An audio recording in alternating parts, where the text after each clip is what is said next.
हेरबुडी यसपालि घरमाथिको पाटामा प्रशस्त urea DAP हालेर आम्दानी मनक्कै बढाउनु पर्छ के अरे। म बजारतिर जान्छु। जानु बुढो। अब भैभैकाल चाँडै आउनु। भैँसीले सेउरै छैन, सेउला काट्न जानुपर्छ। ए ल ल म हिँडे। ए सुन्नु त बुढो। भन। तल बारीमा आलुबारीमा के सेतो सेतो किरा लागेको छ, फर्कादाखेरि बिसाती लिएर आउनु है। ए हुन्छ म लिएर आउँदा।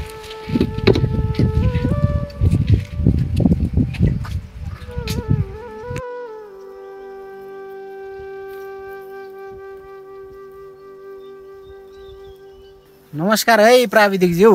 नमस्कार। म त तपाईलाई नै खोज्दै थिएँ, बाटैमा भेट्दो ढुङ्गा खोज्दा देउता मिले जस्तो भयो त प्राविधिकज्यू। ए अनि तपाईँले मलाई किन खोज्नु भएको थियो पनि?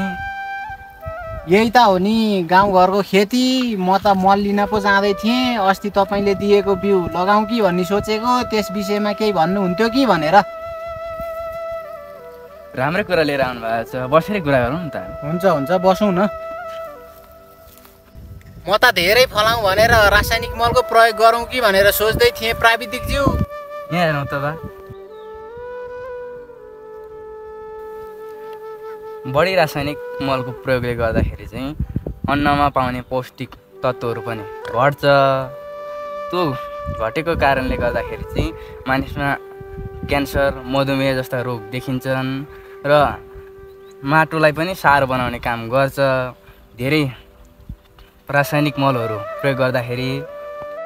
अनि प्राविधिकज्यू यो किराहरूलाई चाहिँ कसरी व्यवस्थापन गर्ने होला त? हेर्नुहोस् बा, हाम्रो वातावरणमा हानिकारक किरा मात्र नभई लाभदायक किराहरू पनि हुन्छन्, जसले परागसेचनमा र माटो खुकुलो बनाउनलाई मद्दत गर्छन्। जस्तै मौरीले परागसेचनमा मद्दत गर्छ र गड्याउलाले माटोलाई खुकुलो बनाउन र मलिलो बनाउन मद्दत गर्छ। रासायनिक मलको प्रयोगको कारणले गर्दाखेरि यस्ता लाभदायक किराहरू मरिरहेका छन्।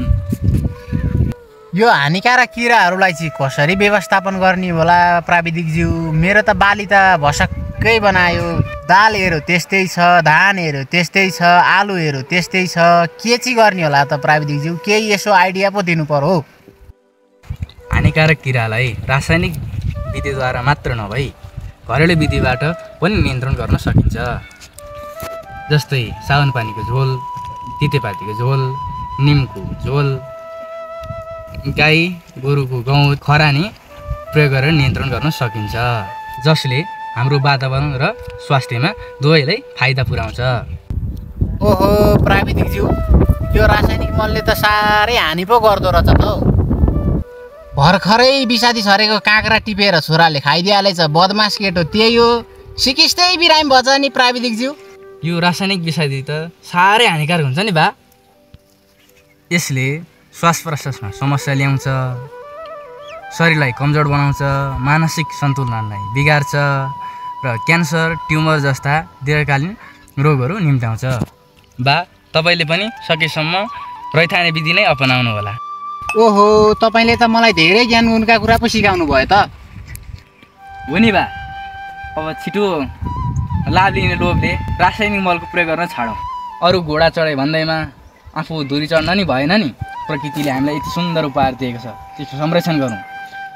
रासायनिक मलले धेरै उब्जनी हुन्छ भनेर अरूको लैलैमा लागेर त्यसको प्रयोग नगरौँ।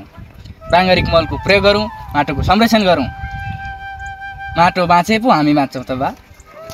धन्यवाद प्राविधिकज्यू, तपाईँले मलाई धेरै कुरा सिकाउनु भयो र मेरो बन्द भएका आँखा खोलिदिनु भयो। अब म गाउँमा गएर सबैलाई यो कुरा भनिहाल्छु।